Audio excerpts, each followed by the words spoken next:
Episode 15. We're going to be taking a deep dive into what's going on in Gaza, and Palestine, and we're going to be talking about what's going on in these college campuses across the country as well. So, we only have one speaker right now. It's David Allen Moon with David Allen Moon TV. If you want to go ahead and introduce yourself, you can go ahead and do that.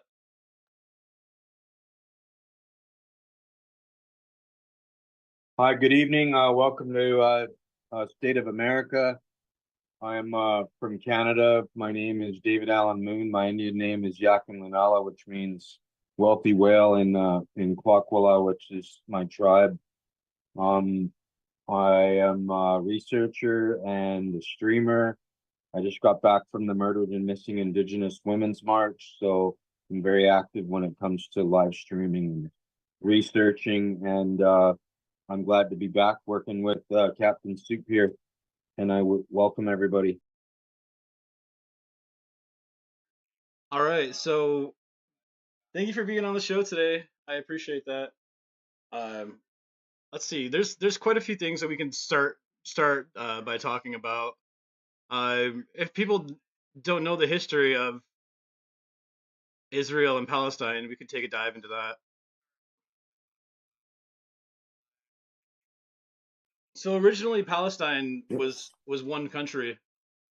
After World War II, where 6 million Jews were slaughtered by Adolf Hitler and the Nazis, they were given a home in Palestine, but their home was already preoccupied by the Palestinian people. So there's part of the problem.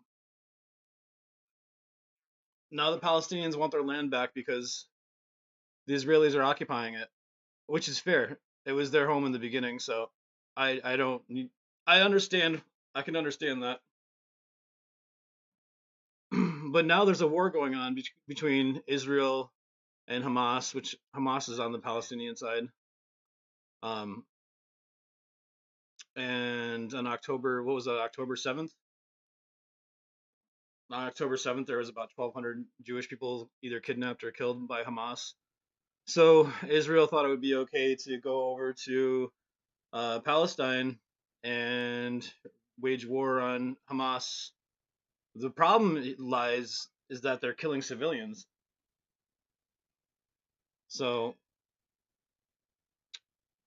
that's a huge issue right now. Is they're killing civilians. It's been a long-term occupation. It's been going on for about 6 months now, and the occupation is supposed to end. People want the occupation to end. A lot of these college universities, they have divestments. In other words, they're sending money to these different companies that are producing arms and manufacturing weapons. Uh, and so students are having these encampments, trying to get their colleges to stop at these divestments. This is basically what's going on right now. I don't know if you want to add anything to that. I've been just watching what's on the news. It's not a lot up here in Canada.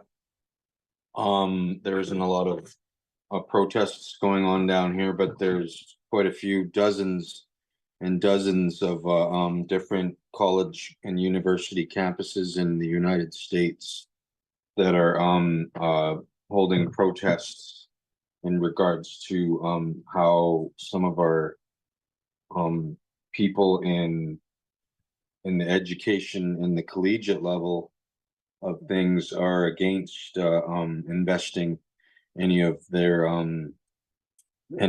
money for tuitions or any type of support towards genocide. As Captain Soup had mentioned, the occupation within Palestine has been over 75 years. So imagine every day being an October 7th for Indigenous people within Palestine and the Gaza Strip. There are people holding small protests in Cothet here and in many other places around Canada, expressing their discomfort for any type of genocide or mistreatment of indigenous people around the world. That being said, I've been covering a lot of the stuff in the past, and I am under attack by, I don't want to call it the other side of the media, but there's lots of different stories going around about me, and um, I'm just hanging out, doing other things right now, and kind of behind the scenes uh, with doing research and stuff. And I'm glad that we're back with State of Amerikkka. We haven't done an episode in months. I don't know when the last time we did a episode, Soup, but yeah, let's keep talking about this. Let's bring the attention to people and educate them and help them understand what's really going on before they pick up a flag and go and support something. Um, I don't know what good comes out of genocide or mistreating indigenous people, but it's creating a lot of problems around the world where a lot of people and companies and countries and different people from all over the globe are sanctioning against any type of treatment of indigenous people around the world. It's a capitalist world, but it's also bad for business when when stuff like that's happening, and it's also looking worse on these colleges and universities, um, uh, calling in the heroic blue men that we all talk about all the time. Sometimes they do a good job. Sometimes they're called in just as a heavy hand, and it just sort of strikes a chord with me. I'll end my 5 minute rambling with it doesn't look good to me if we're mistreating our children in any way, shape, or form. I don't want to get into the further details about that, but it doesn't look good for business or otherwise. Uh, I don't like our children using their amendment rights, which everybody on that right side always talks about free speech, right? They're not allowed to use their free speech and rights when they're standing up against genocide or something they don't want to invest their money into. Weigh in, everybody. All I hear is crickets. Nobody wants to join us and talk about that, do they, Sue? Yeah, it's tonight's pretty dead. Unfortunately, there's only one person watching, and it's only me and you. So this is probably the deadest it's ever been. But you know what? We're still doing it, so that's what's important. Um, Speaking of police brutality, there's been a lot of it recently with the protests at Columbia University and UCLA. I saw some of the images of some of the protesters at UCLA, and it was pretty gnarly. I mean, just blood coming out of their heads, and they got these gashes in their skulls from rubber bullets and tear gas canisters. I mean, what it looked like is the police were actually shooting these protesters with the tear gas canisters and the rubber bullets and like purposely, hey Jessica, welcome. Purposely trying to hit them with these tear gas canisters. So uh, you can pull up some footage of that here in a little bit. But if I'd like to hear what Jessica has to say. Jessica, would you like to introduce yourself? Um, can you hear me? Okay, I was making sure I was doing it right. My name is Jessica Husong, and I'm from Missouri, and I don't know what else to say. Just here to speak on my behalf of whoever might listen. Fair enough. Yeah. Thank you for being here. All right. So, For having me. yeah. So, yeah, we were just talking about some of the brutality that was happening to these protesters. Like tear gas canisters being shot at these protesters, hitting them in the leg, the body, the head, rubber bullets hitting these protesters in the head. I was going to try to look for some of this footage for you guys. I know Columbia University, or no, UCLA actually it was. There was some videos that were put out showing what some of the brutality that happened there. Uh, I don't know if I can find any, but it was pretty bad. There was I think that was where the largest encampment was. Was that UCLA, as far as I know. Um, yeah. Yeah, States of Video right here. 2020, I'm afraid to say, or was it 2020? When there were the boys in blue, the heroic blue men going around doing similar things to protesters that were, again, as I said earlier, exhausting their own amendment right to free speech. And they were being mistreated for using their own right, which smells like a lawsuit to me, and also more. Yeah. A lawsuit. Like, that's the part I don't get. We don't have freedom of speech amendments up here. We just have a straight up flat. This is basically how the police treat it. They allow free speech. They allow hate speech and free speech. So it's kind of weird, but you know, you could literally be a douchebag, walk down the street. Like, it's almost like Canada actually has equality when it comes to that free speech. We can argue about it, whether hate speech is involved with free speech. I myself am never going to accept hate speech as free speech. We can argue about that all night too, if you want. I don't know if you guys have opinions on that. You know, like, I don't understand why these students are being mistreated when, like I said earlier, people are preaching up and down free speech. I should be able to freely speak. But does that include hate speech?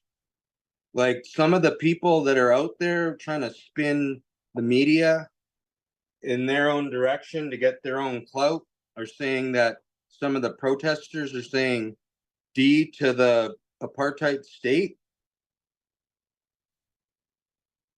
And I don't know if that's true or not. I don't think so. I think that they're more talking about what we said earlier, the investments and the dollars going towards, you know, weapons and ammunition and different types of things that continue the ugly turning wheel of genocide in the Middle East.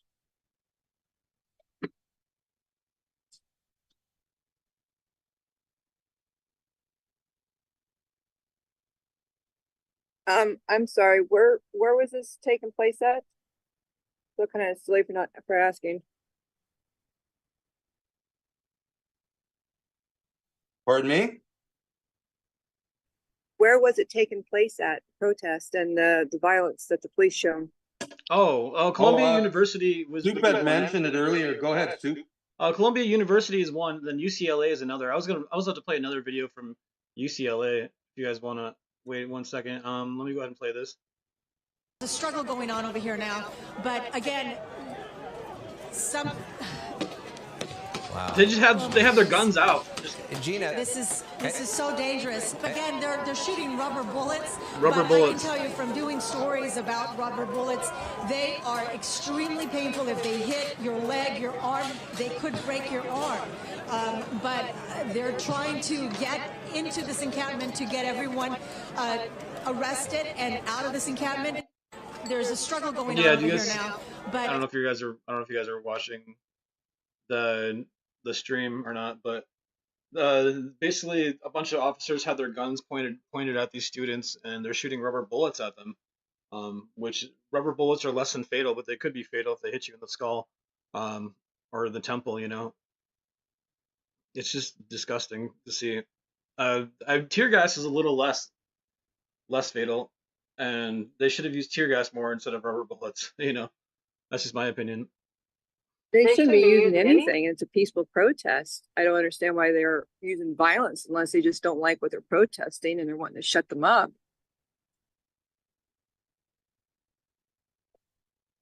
That's why I'm saying some of the police forces are politically driven, because some of the reports I'm getting, check out Hassan on Twitch, or Mikey from Central Committee on Twitch as well. I shouldn't do shout outs on here, but I will anyways. But if you need to find this information, I'm getting reports of people attacking these protesters that are protesting at these colleges, and the police were just standing there letting them do it. And that's pretty effed up, that people that are public servants are supposed to be hero blue men are allowing people to attack students, children. Like, you know, like, this is this how we want to teach our children, that, you know, they're probably confused right now. They're not allowed to use their free speech. They're not allowed to use their amendment right. Like, isn't that what the USA is all about? The amendments and stuff, and the rights that people are supposed to have, the land of the free. And same with Canada. I won't just harp on America. Canada's America's little brother. Whatever goes down there, usually we copy it. We just sort of say, "Hold my beer."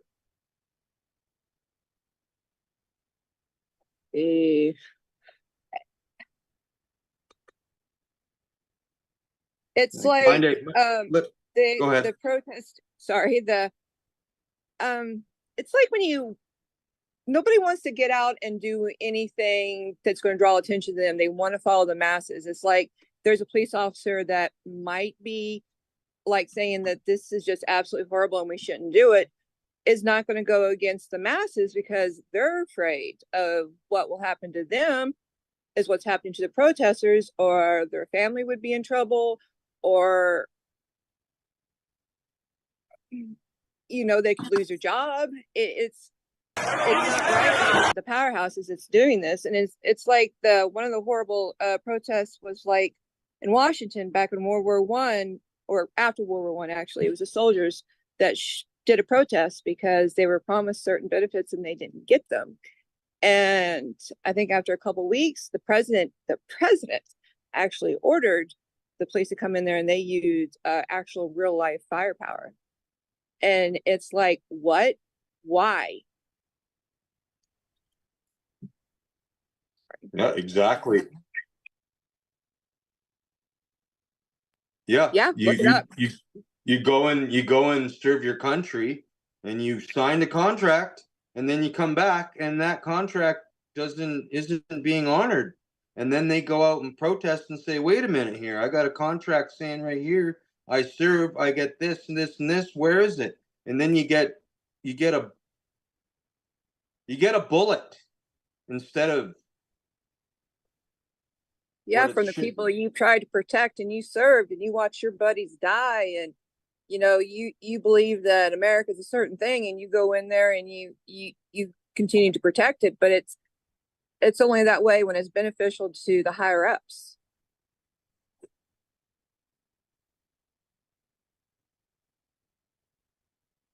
Yeah.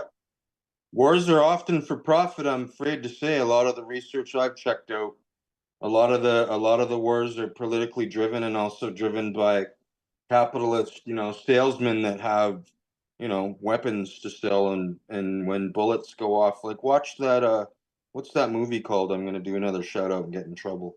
Lord of War. Okay.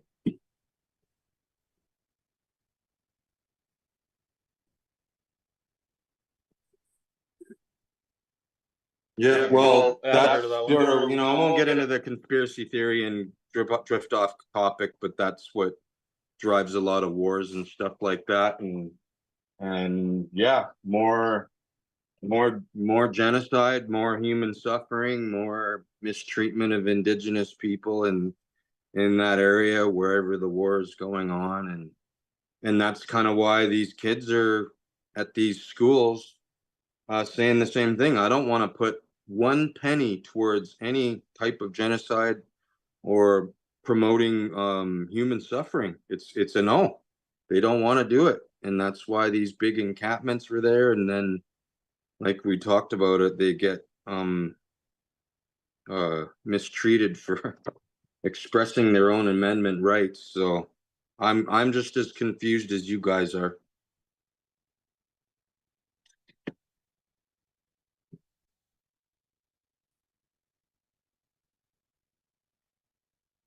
Sorry, I was trying to do some networking and getting the stream shared out. Yeah, I don't understand it. There's an encampment here in Michigan at the University of Michigan, and there's about 100 students that are there right now. And they've let them keep the encampment up, and there hasn't been any violence. There hasn't been any arrests, and I don't understand why they can't just let them have the encampments up at other universities. It just doesn't make any sense to me. It's it's stupid. Um, Same at Michigan State. There was a encampment up. They had it up for about 5 days, and they took it down. It was all peaceful. So far in Michigan, we haven't had any arrests related to this. So uh, I think that some of these police officers are just feeding their own ego here. Well, like I said earlier, it's politically driven, right? It's each state has their own sort of views on things, and as long as people are law abiding and they're peacefully protesting, yeah, like as long as you clean up after yourself, I don't know, like whatever rules are set there, and it seems to be the same thing going on in one state as another, but the approach to law enforcement is completely different. As I said earlier, politically driven, perhaps.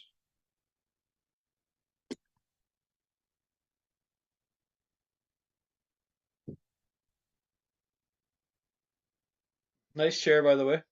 Um, I have another I have another video when you guys are ready of this time Columbia University. I don't know if you guys are watching the stream, but there was some definitely some police brutality there. That's the first one that really caught my eye was Columbia University. This comes from Aaliyah Scootercaster from Freedom News TV. It's like a 2-minute clip. I'm gonna go ahead and play that real quick. Go for it. I'll try to get it on my laptop real quickly and catch the last part of it. So take your time if you want. But that's not going to worry about it. I'll catch it later. I'll probably watch this stream anyway. Afterwards, just to rebuff my mind.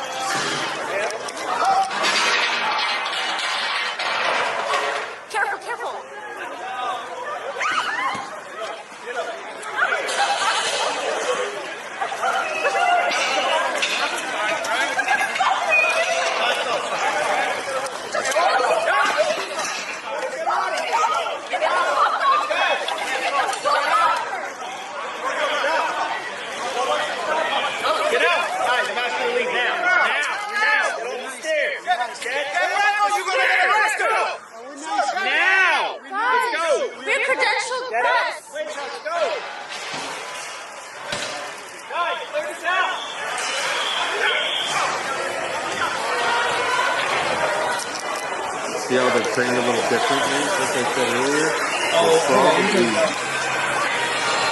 They're politically driven. I can't really hear. I can't hear you through the chaos. What?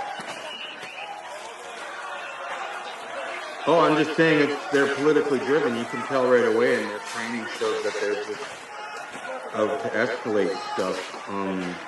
It's way different than Michigan, as you mentioned, my friend. Yeah, Michigan's been so much Yeah. And it's just a culture. I've talked about this before in many episodes. It probably drives you guys all nuts talking about culture all the time within the military and police and public service. It's not a good culture, and I'm not talking about drums and dancing and that kind of culture and language. I'm talking about they don't care about the law, it appears. They don't care.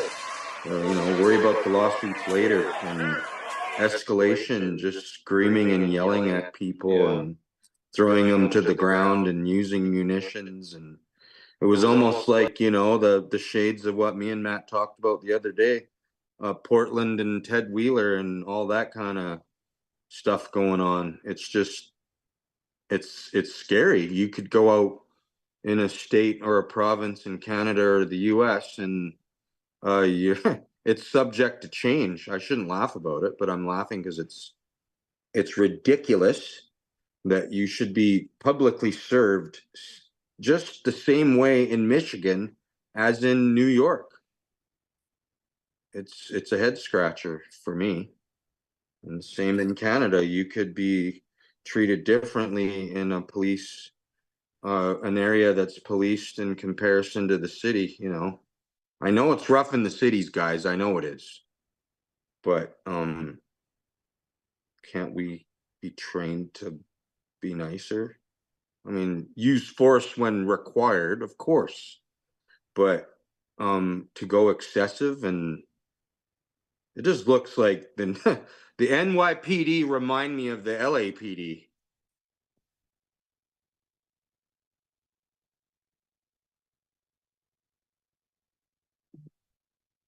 Or the Vancouver Police Department. Yeah, speaking of genocide, we were talking about how we could discuss the well, we don't have to discuss it yet, but the genocide on our indigenous people here in America. And I know you're both native, so that's something we could discuss also, if you guys wanted to. Yep, I'm from Weewaikai Nation. My name is Yakin Lanala, but I'll let Jessica take a turn because all I've been doing is yapping. So I'll hand the feather over to our sister. Oh, I appreciate that, but I kind of like to sit down back and observe and then add my sense as we go. So shall I continue? Yeah, I guess go ahead. Yep, my Indian name is Yakin Lanala, which means wealthy whale in Kwakwala. I'm from Weewaikai Nation. My name is David Allen Moon. I'm a researcher. I've mentioned it before. I do a lot of live streaming for, you know, soccer events, sporting events, protests. I just went to the Murdered and Missing Indigenous Women's March in my area, which some of you call Powell River. I prefer to call it Kothet Territory. Qathet, which means paddling together, gifted from my southern relatives of the Comox people. Anyhow, yeah, there's similarities going on in my head and also through research and parodies and visions that I see the similarities of the government regimes in the past and currently in Turtle Island here we call North America, having those parodies of mistreating indigenous people. We do not have missiles and bombs being dropped by drones, but we do have apartheid states that exist here and also in the Middle East. We have indigenous people being mistreated in many different ways, very, very badly in Gaza. That's why a lot of people are protesting and why they don't want to invest their money into any type of genocide. And to rewind things, there were children in residential schools in Turtle Island subjected to many abuses. And then also some of them were buried outside of those schools where they were supposed to be getting educated and graduating. We have reservations which are not as large as the Gaza Strip's open air prison. I label many of the reserves not, you know, not in a disrespectful way, but these are basically former and current in certain ways open air prisons as well, where we were basically treated like cattle. We weren't allowed to have human rights until the 60s. And we're basically treated that way and sequestered and kept on these reservations, not given any opportunity, not given any education opportunities, as I mean in jobs and stuff like that, which has recently just changed. You know, what else should I say? Forced starvations. Uh, Violence, lateral violence, just mistreatment.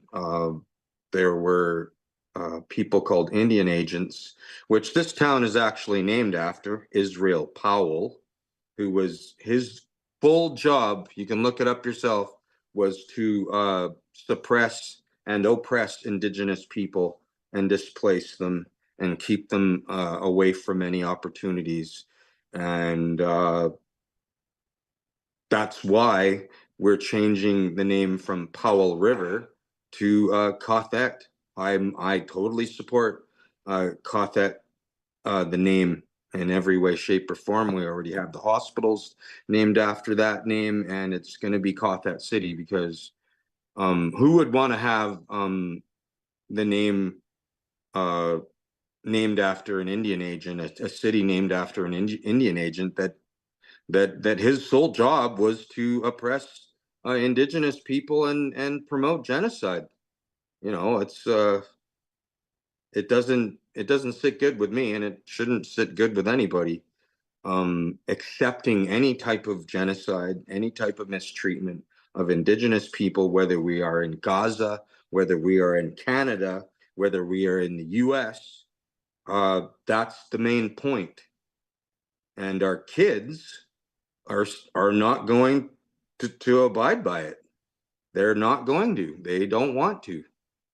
And they shouldn't be getting beaten up for it, for standing up for what they believe in. People are all allowed to go on here and everywhere else and express their feelings and what they believe in. But I guess when it's a politically disagreeing subject, it doesn't apply. And I just keep scratching my head.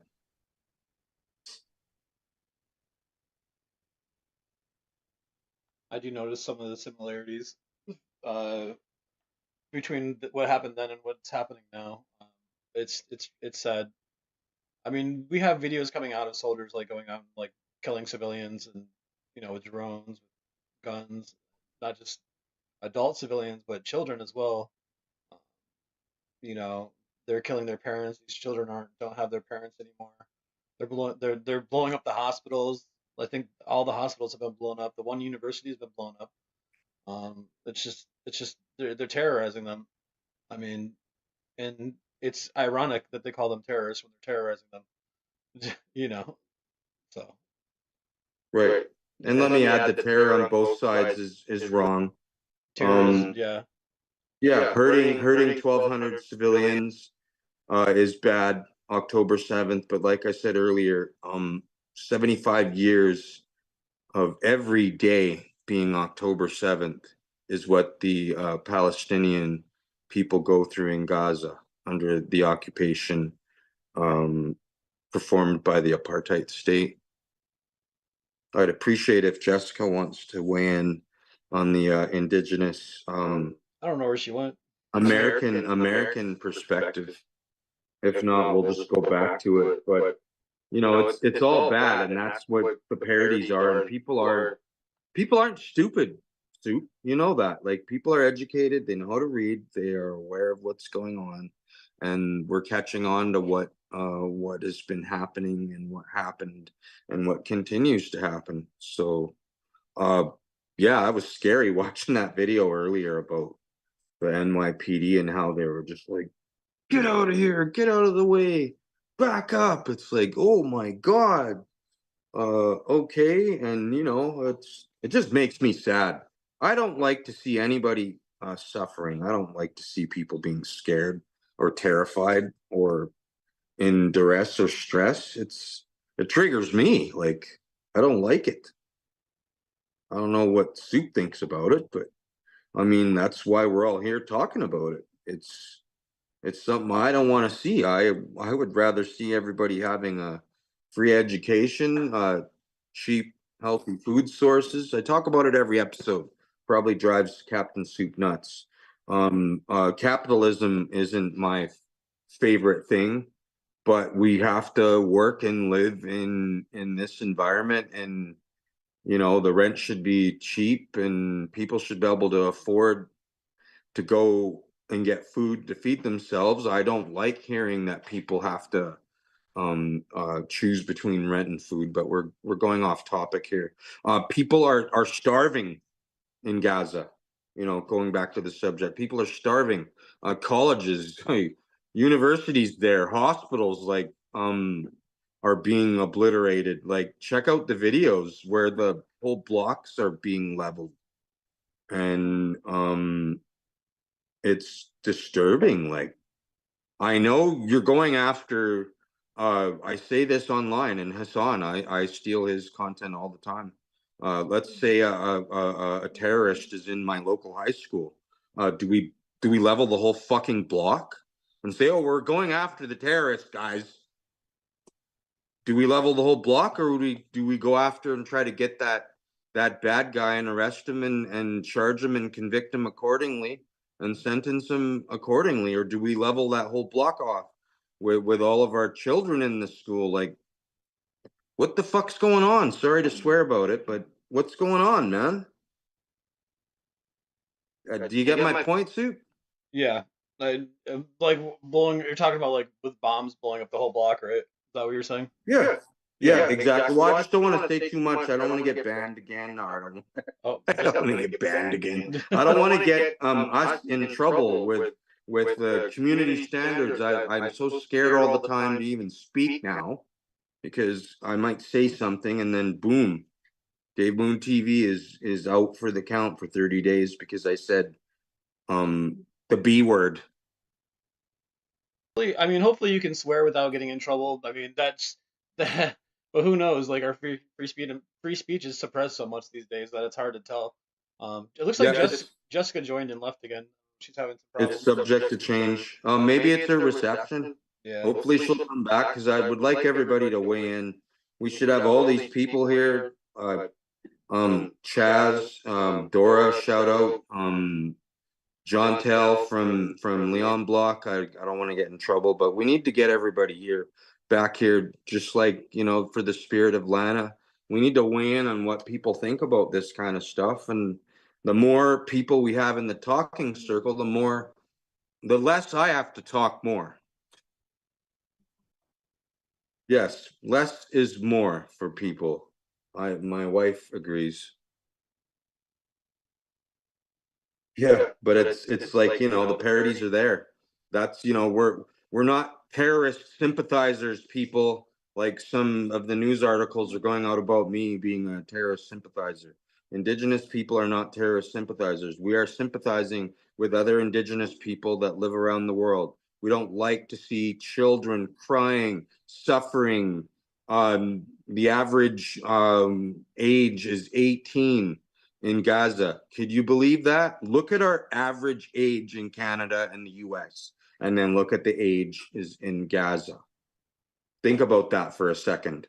So the oldest person could be 36 years old, like an elderly person.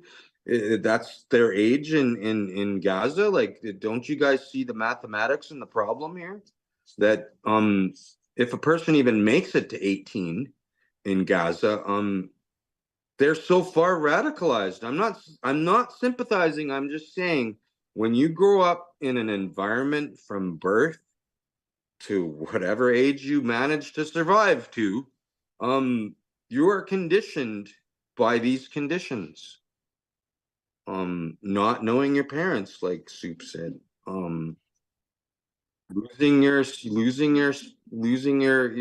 siblings and growing up with that, and then starving, or, you know, I don't want to say it, but you could be going to the corner store for a jug of milk or something, and then a sniper takes you out because they thought you're a hummus terrorist.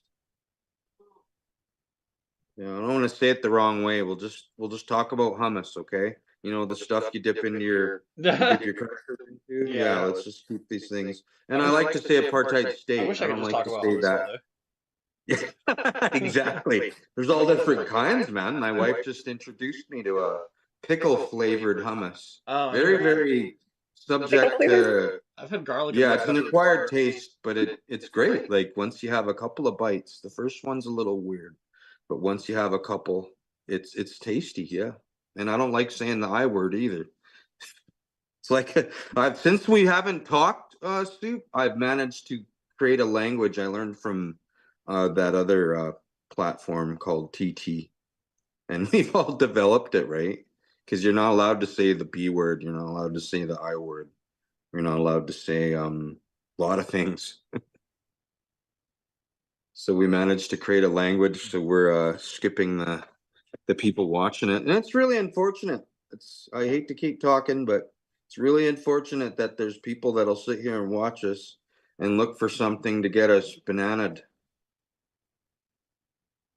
Yeah, it sucks. People No, people mass reported the original Family Soup TV page, so I had to make a new one. I almost gave up on streaming because of it, and like I had 13,000 followers on there. Uh, so that was really frustrating. On losing my YouTube, losing my Twitch because people were reporting it. But it's the message needs to come no matter what. We need to keep pushing so people hear what we have to Exactly, say. Soup. Yeah, exactly, Soup. I appreciate you coming back because I was bugging you for months. You know that. I was like, bring State of America back. Bring it back. Bring it back. Where's State of America? Where's Chaz? Where's Matt? Where's all of our old comrades? Like we gotta come back. Like we gotta do this on a Sunday night for an hour or so. Make it a regular thing. Let's get these people out there and keep going, whether we have 4 people or 40 people or 400 or 4,000 people. We need to get this out and talk about it. We need people to talk about it. Just like the murdered and missing Indigenous women. It's got a bit of a parody in there because Indigenous people are being mistreated. Women, men, children. That's the parody. Like it's a really big problem when 4% of the population, which is Indigenous women in Canada, 50% of them, horrible things happen to them. I don't even want to get into it because I don't want to get bananaed. See, I know how to say that language. You can imagine, okay? Being accosted and other bad things past that point where they're being violated, they're being mistreated, they're being yeah. If it and it's never good. We should have zero matriarchs or patriarchs or two-spirited people being subjected to harm or terror or they're unalived and their lives are shortened because of a circumstance. We talked about that today at the murdered and missing Indigenous women. Hundreds and hundreds of Indigenous women should be here, and also non-Indigenous women. Let's not put Dave Moon TV into a corner and say all he cares about is Indigenous women. No, I'm talking about the two-spirited people as well. Nobody should be going missing or being subjected to harm. That's the whole reason why these kids are at these campuses. I think there's over 100 universities. If you look up on your lists, Soup, you can confirm it with me that there's Yeah, only maybe 125. up here. There you go. See, that's it. Thanks, Soup. I need to be the statistician I've always dreamed of. It's yeah, like if you got 100 different universities with students doing sit-ins and protests, maybe some of the governments should be opening up their eyes to what is really going on. I have a question. The government says a lot of it has to do with them being missing is because they don't have cameras and stuff there at the res, but yet they don't want to do anything about it when they have the means to do it. What's your thoughts on that?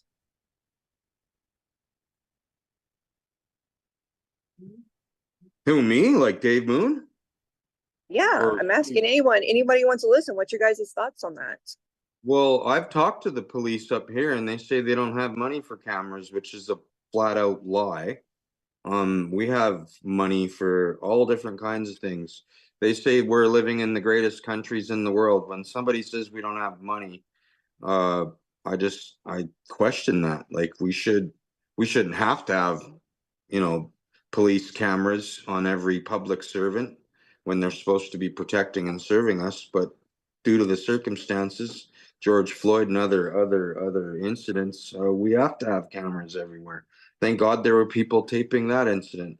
So yeah, I don't like cameras everywhere. It's fucking weird. But because of everything that's going on in public spaces and public servants, we do have to have some sort of footage or camera, closed circuit TV, just to monitor what's going on so we can keep people safe. Once there's training with these police forces, we could do this properly, right? There shouldn't be anybody ever unsafe or subjected to to bad things, you know. Yeah, that's my way in on it. They say there's no camera money for cameras. I say BS. I smell BS on Bullshit. that. But I don't like the Orwellian thing either. So go ahead. Well, I mean, we can send so much money overseas to other people, and it's great to be able to help out everybody that you can. But I really think we need to help out the people that we have at home first. And we send out billions and billions to help out Ukraine, but we have no money to protect the people. I don't understand. And cameras are not that expensive.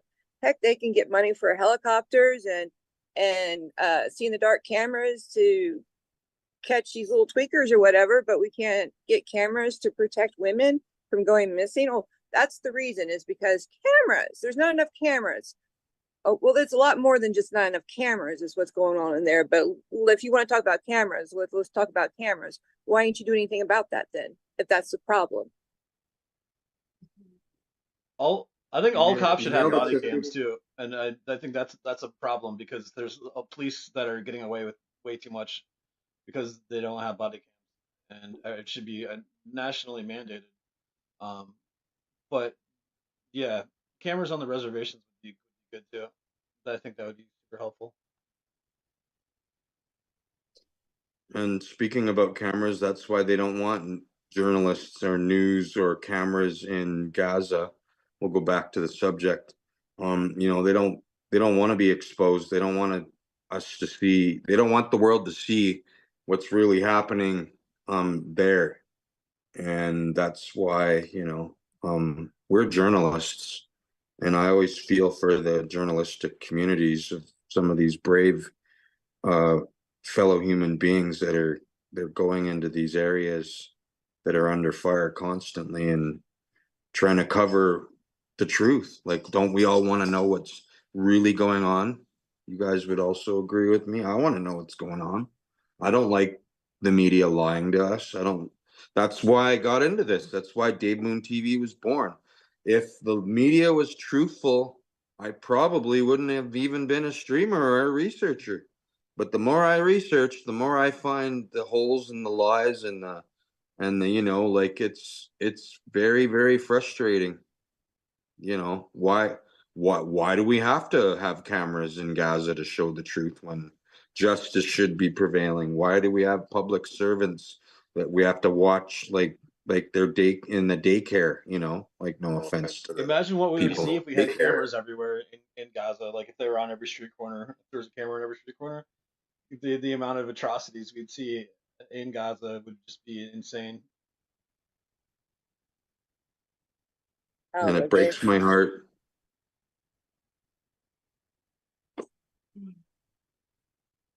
The videos that I see of the children is what makes me, it terrorizes me. It triggers me. It upsets me. Not because I'm indigenous and they're indigenous, but I don't even care where they come around the world. If I see a young little child crying, like what I've seen, it just breaks me. It just breaks me. It makes me want to cry now just talking about it because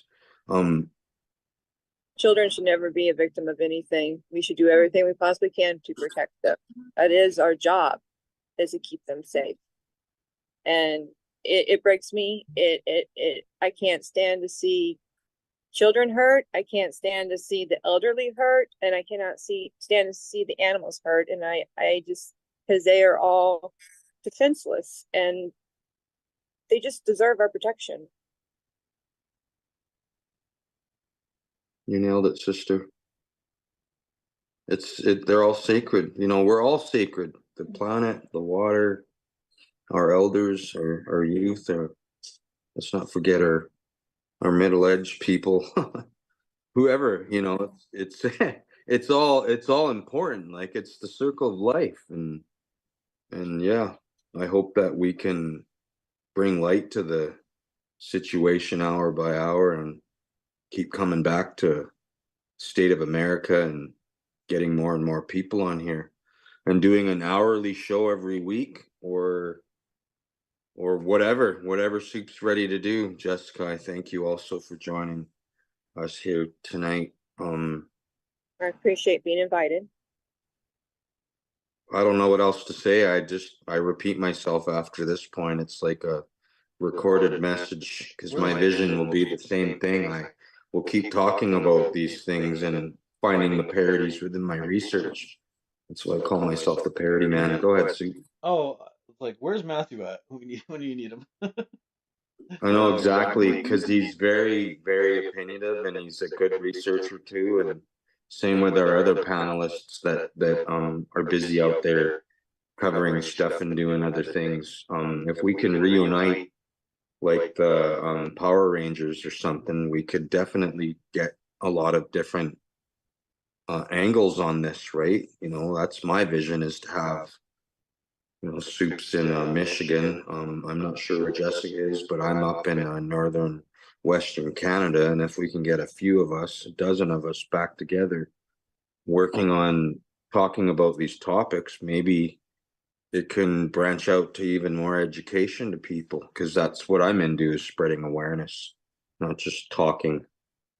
It's because that's knowledge. The more people know, the more they are aware of what's going on around them, and they're just not mindless beings just going through the motions. And people need to be aware of what's going around. And like you said about the media, it's never reported of what really is going on. They change it, they put it to what political means that they need it to be, and they push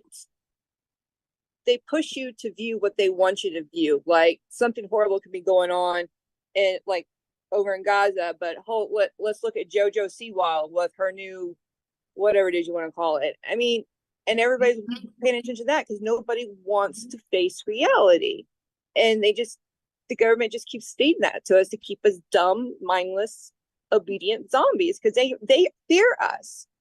They do, but we're just not all in the same boat. Yeah, well, like Kothet, the name there, the territory I live in, Kothet, means paddling together in Comox. We should all jump on the same canoe or boat, whatever you want to call it, and start paddling together and within that boat in the same direction. It's one of the visions I'm getting from the creator right now. So I have a question. What do you think we could do, or what do you think could be done about the situation over in Palestine? Like, that's something I'm trying to brainstorm right now. Oh, okay. Well, finishing off on tonight's episode, I follow a lot of Hassan and Mike's information and research. We have two avenues here. One I agree with, one I don't really agree with. There he is. But it's something to look at. Matt, welcome. I guess, or if that's what you're talking about, yeah, Matt Scott. Some people are talking about one state. Some people are talking about two separate states, like Bosnia and Herzegovina, whatever it's called. The main thing that I want to talk about is any type of mistreatments should be justified. There is no sides. We are all human in nature and in science and reality. So justice must prevail, no matter what the crimes are that are committed. Everybody should be held accountable for their actions. It's a solution that is going to take years and years of courts and law changing, and a lot of the approach has to be reevaluated. It's such a complex situation that it's not going to be easily solved. There's no one list of solutions that could be made. But I can reflect on this and say that there's something up here called reconciliation, which the government of Canada is attempting to perform resolution with the Indigenous people. If there was a way we can reconcile the 75 years of October 7th that have happened to the Gaza people, maybe we have a chance on some of the resolution. Part of that resolution, we require accountability. Soup and I and many of our researchers have talked about that. We need to find accountability for anybody that's responsible for their actions, regardless of what it is. If there's some hummus people that need to be brought to justice, yes, bring them to justice. I understand where they're coming from, but if crimes have been committed, you know, anybody that's committed any type of crime needs to be brought justice on I hate saying sides because there is no sides. Any human being that's committed crimes towards other human beings, even if it's been endorsed by a law of some sort or another. And like I said, it's just I'm digging deep into it, and there's no easy solution to the it's more than problem, it's problems, and it's also many different it's an onion that you peel of all the issues that have happened for over 75 years. And I want to say I hope, but I hate saying that word too. I hope and pray. I don't believe in prayer. I don't believe in hope. I believe in action. We need to tell the apartheid state that they have accountable actions that they have to come forward to. Some people may be facing certain types of prosecution. There might be restitutions, but you know, we need to put back what was that was undone. This is more than land back. You know, the craters have to be cleaned up. The buildings have to be reconstructed. The indigenous people in Gaza need to be treated as human beings and equals as other people are treated within that area. And it's just so much work. I could talk all day about it, but I don't want to bore you and everybody will fall asleep. Oh, you're fine. I don't know. I don't have a solution. Yeah, I don't know. That's a complicated question. I just thought about it, but I was like, that's something I need to think about for for a while before I can really come up with a good answer. Matthew, how do you feel about the protests that are happening? My solution: demilitarize Israel. Yeah. Literally, because their weapons that they're getting, the weapons and financial aid they're getting from the United States is too much and turning them into an oppressive state. And they're taking all that artillery, all that gear, everything that they're using, and using it against the people to crush dissent. It's funny, Joe Biden went live a couple days ago and said something about how, America does not crush dissent. We support our brothers and sisters in arms and everyone here in the country, but yet that's exactly what they're doing, is using the police to crush dissent. So it's extremely hypocritical of Biden to come out and say that.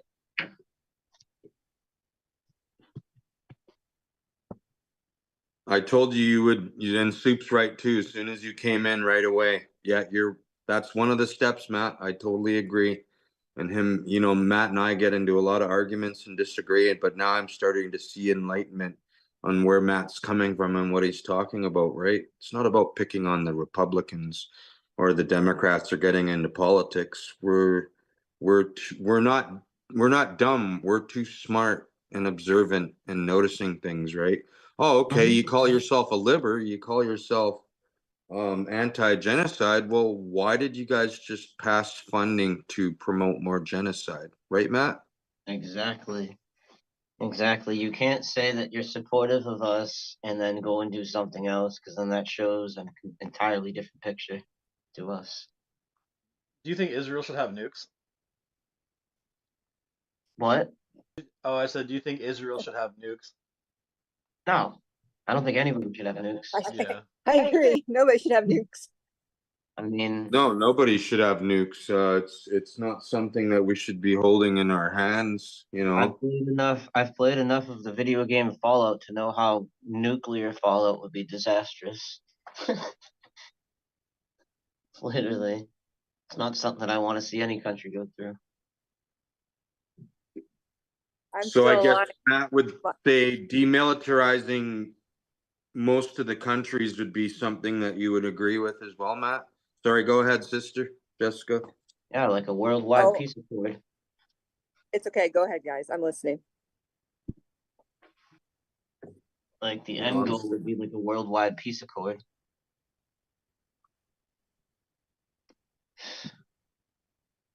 Where we can use peaceful negotiations instead of war for profit conduct. I'm starting to get enlightened from Matt, because him and I have talked quite a few minutes, and same with Soup, and I get his angles too. I'm going to get to know Jessica as we go along, but I'm starting to see where Matt's arguments come from, and he will not, change his mind. He's pretty concrete when it comes to his point of views and what he sees. And I understand now where you're coming from, when it's like, these governments are bad and they're doing things that Matt doesn't agree with. And we need to, no nukes. We need to demilitarize them to begin with. I think that's Matt's first. They openly lie to us, and like we can see through it after a while. After a while, we start to see through the sheets that they've woven to just block our view. And we're like, wow, you're really doing that? Yet you're saying you're not doing that. Oh, But Chaz, yeah, the money goes all the way too. Why can't we go back to the way it was back thousands of years ago and just let the bigwigs fight each other out? I mean, and they always take like the strongest military guy to the opposite military guy and just let them fight it out, and whoever won, that's what happened. Why can't we just put an island and have these guys just go at it and leave the people out of it? Because if they want to fight, let them fight. There you go. A good solution. Battle Royale. Chaz is watching you guys. He says hi. Live stream it. Yeah, join us anytime. Let Chaz know he's welcome in here, because we're kind of changing our stances on things, right? It's we want to hear every angle. Something I've been thinking about for a long time, as far as politics go and voting goes, is the people and the citizens of each nation should have more power in their hands than just at the polling stations. I feel like there should be like a way that we could establish some type of like digital, I don't know, like a way to just expel politicians that aren't doing enough for the people without having to go to a polling station to do it. Because if it comes down to a polling station, then it all comes down to a vote where you don't know where people's intentions lie and where their ideologies lie. So if it was a lot easier to do it, then I don't know, it might make it easier. It's called a guillotine. And you don't even know if that vote's actually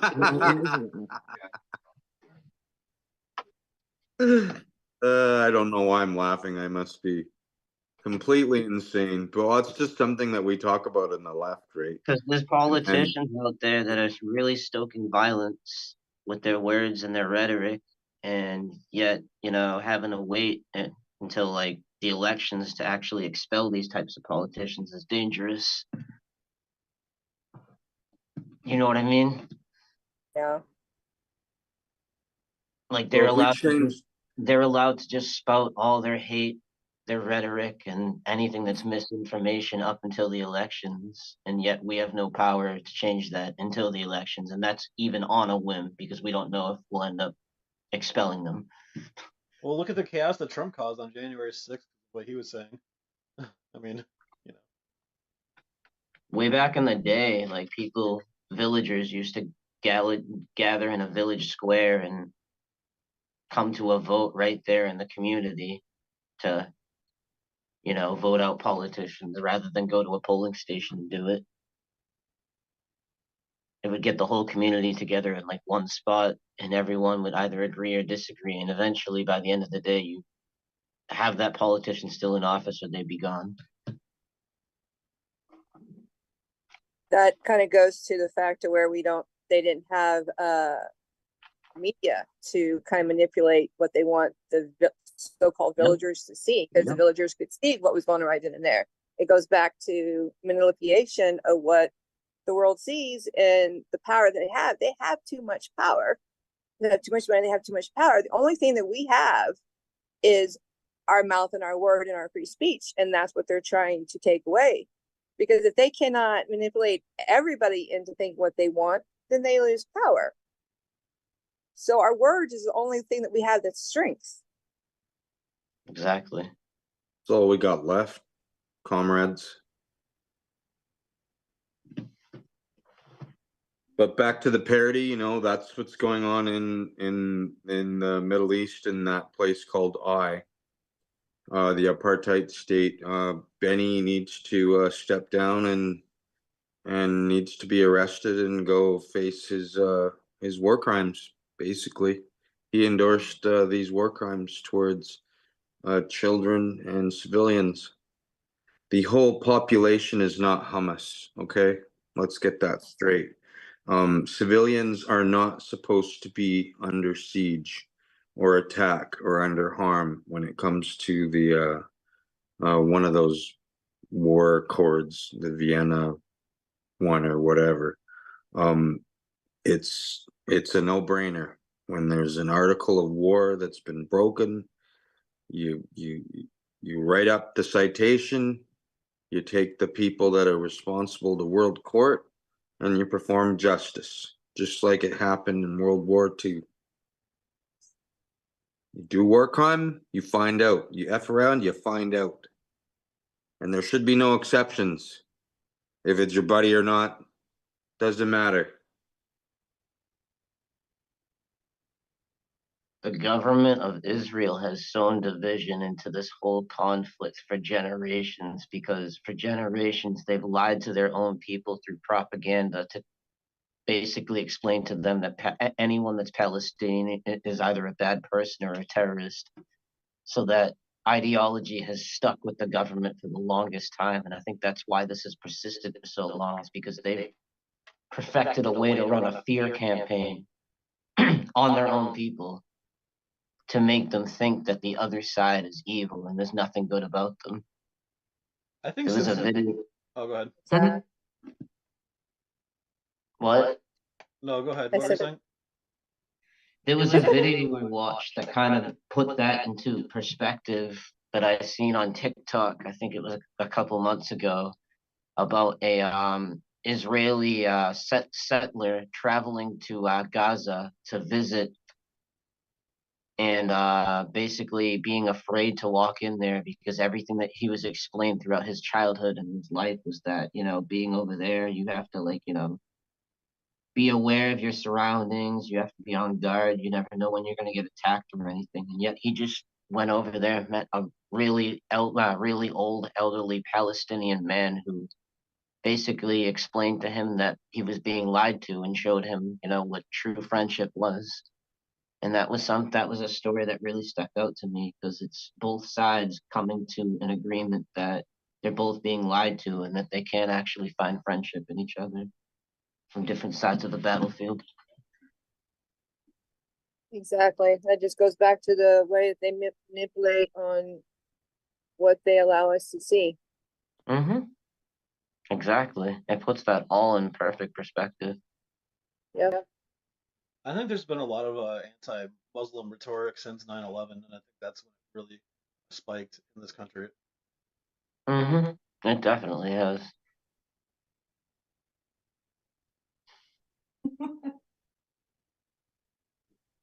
Yeah, it's something that's a problem as well. Any type of rhetoric or media division is it's something that we got to stop and take a look at.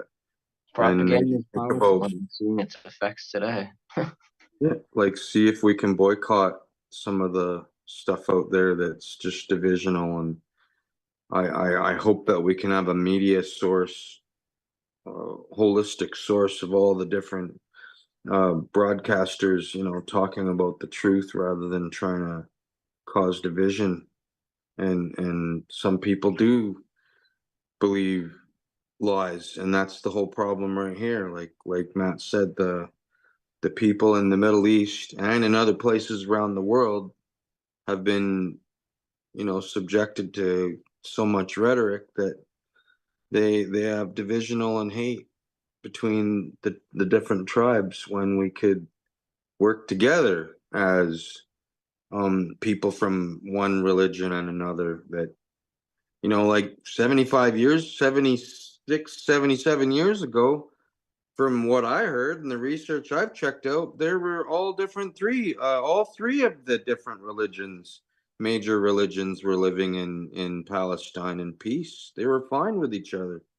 I don't talk, but I listen to his son, and he talks about that kind of stuff being the way it was in Turkey and in other countries. Like, why can't we go back to that? I think is what Jessica said. Go back to the gladiator days, but also go back to the times when people just got along. Like, why do things have to be so difficult? Exactly.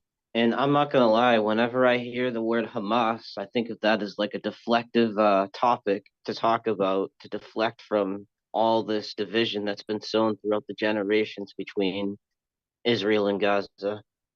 So I feel like that right there is like a monkey in the wrench from undoing all of the division. Because every time someone brings up Hamas, it always becomes argument to a counterpoint. You know what I mean? Yep. It's like it's detracting from fixing the division and solidifying the division, if anything. Just a way to keep everybody divided. That's the whole plan. Divide. And once they've divided, they will divide you even more. And once that's been divided, they'll divide that group even more, to where we're just also spread thin that we're not a threat. Yep, they use two methods. They use division and brainwashing. Yep. Both of them in tandem. Exactly.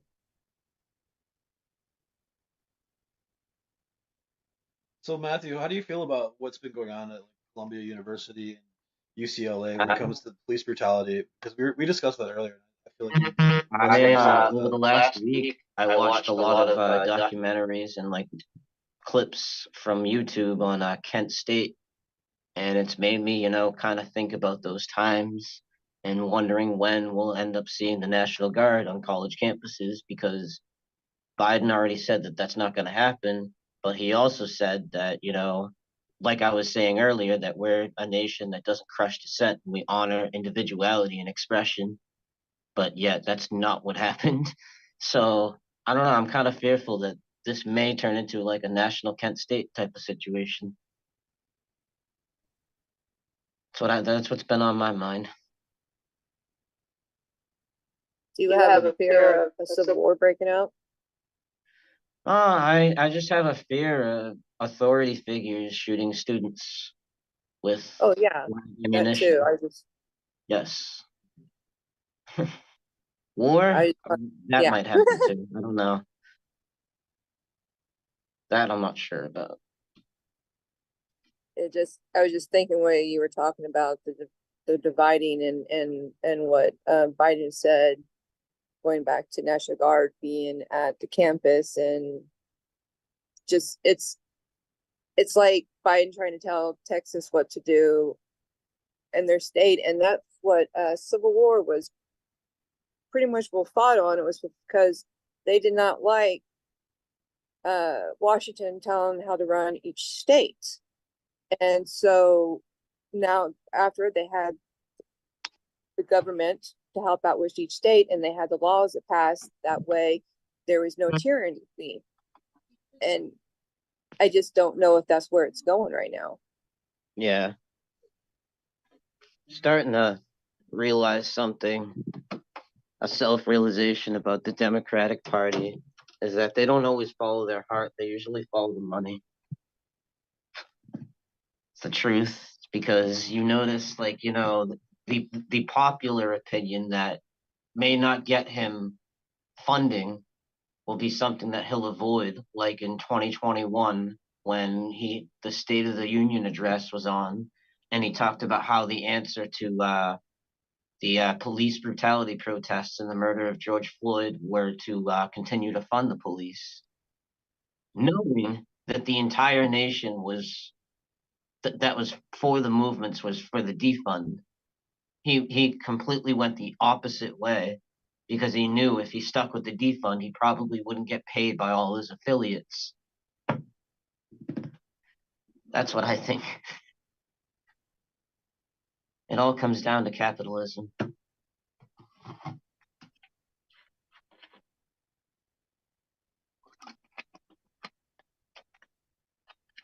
Yep, and they're just talking heads. Like I said before, you guys can check out earlier episodes or what I said, any of my content going back to 2018. Both parties, all parties, we have a party system up here. All three parties are lobbied and told what to say. And it's no different in your country, and it's no different than in other countries around the world. They're literally paid what to think and what to say. Unless you know somebody face to face, you're not going to know like their interests or where like their loyalty and humanitarianism lies. Like I can't trust that, you know, a president elected is going to do a good job unless I know them physically and know what they believe in and their interests. So it's almost like just like electing somebody you don't know to run a country that you may not even know how they feel like they're going to run it. Well, that's it, right? You know, 200 years of genocide and oppression. I don't know who to trust. I don't know who's lying or not. You know, I don't see any evidence from the liberals or the conservatives or the socialists in that matter in Canada, which one is actually telling me the truth or which one is actually looking out for all of the people, regardless of their race, religion, or even their political view. Like politics, from my perspective, has, you know, divided a lot of people. Even me and Matt have gotten into arguments politically. You know, I always was pushing for the left and pushing for the liberals and saying, "Oh yeah, the Democrats are totally left. They're 100% trustworthy, and come on, give them a break. You're picking on them." And it's like, no, actually, no. Matt's pointing out that the livers and the socialists are just as not trustworthy as the conservative Republicans out there. I have yet to find or define any concrete evidence that any political party is out there to support all of us as human beings. Yeah, like there, all these politicians out there are getting paid for what they do to do what they do. We're just out here doing it for free because we care about changing the world. There's a huge difference between the two. You know what I mean? 100%. One's actively caring, the other one's putting on a face that they're caring just so they can get paid for it. Like a photo op almost. Like a picture of a kissing baby. Yeah. Mm-hmm. So where do we go from here? Like, we just have to pressure whoever's in power, like I told you guys before, right? I mean, I don't exactly like Cheeto, but if he woke up tomorrow and said, "Oh, okay, let's do some land recognition. Let's sit down and look at you know, some things that are going to help the human beings and the race." I doubt he will, but let's just dream a little bit. I know that's right? funny. I don't care if it's Joe Biden, Justin Trudeau, Donald Trump, or Jagmeet Singh, or somebody else. Like, who's telling the truth? Who's going to actually step up and help the people rather than lining their own pockets? Right. And that also makes me wonder, though, because absolute power corrupts absolutely. So if we get somebody that's actually for the people, would they also be corrupted later on down the road? Which one has an about face when they get in there? I'm sorry? Which one has an about face when they get in there, right? Like, sometimes they say they're going to do something. Right. And then when they get in there, they completely turn about face. So sorry for interrupting you. Go ahead. No, that's okay. That's been pretty much every politician I ever seen. But no, if we happen to get lucky to find somebody, and I'm not trying to be pessimistic on this, but let's just say we find somebody that is actually for the people. And, I've seen some political people run in that I was like, oh, they have a lot of good means and support the people. And then somehow they just get pushed out. Find me But any politician that's lived in all 50 US states, and maybe I might vote for them because they've actually been in every single territory to know exactly what things are like everywhere. That's something I'm looking for. that's what it goes back to each individual government, is because Washington does not know what's going on in each state. They like to Exactly. think that they do, but they really don't know. But I mean, if we have to find a politician, it goes back to, are they really going to stay there for the people, or after a while? I mean, I don't know. Like I said, absolute power corrupts absolutely. And if you have so much power at your hands, are you going to use it for good? Or are you going to listen to everybody else that's whispering, oh, you should do this and do that. Oh, line your pocket here. Don't worry about those people. They'll be okay. You got to take care of yourself and your family. And then eventually you just basically sold your soul. True. Do you guys think? Yeah, because at that point you can't make your own decisions all the time. Sometimes you have to go with the good of the group once, and then that goes against everything you believe in. Exactly. Do you guys think that Benny's for his people? When they go out and protest and say, no, I'm, a person of his own, from his own apartheid state, disagrees with the apartheid state and goes out and protests against genocide. What does Benny do to them? You guys check out the news. It's a trick question, by the way. He did pretty much what the Americans and a lot of other places around the world are doing to their students when they stand up for human rights, and they don't want to invest into genocide in any which way. The last protest in that country, I heard, or I saw actually, all the munitions being used on their own citizens. So you see where the culture is. These protests haven't all been complete failures, too, by the way. 2 universities have divested since all of these began. Hopefully more will come. Yeah, I saw one of the universities. I didn't know there was 2 of them. That's awesome. Yeah, there's 2 so far that have divested. I think, but I'm not sure, but I think one of them's in Michigan. Oh. Sometimes it's not the data and the results that are the end of the wash. Sometimes it's just getting that awareness out there.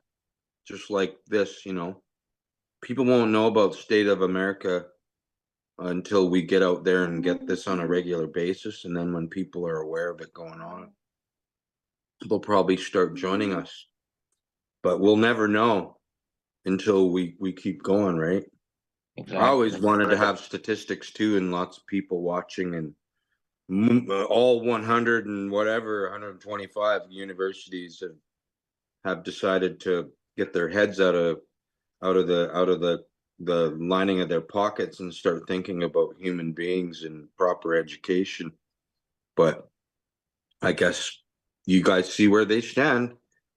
If it's only two colleges that are changing their ways, then yeah, it is concerning. I agree with that with Matt. Like, it doesn't look like it's enough.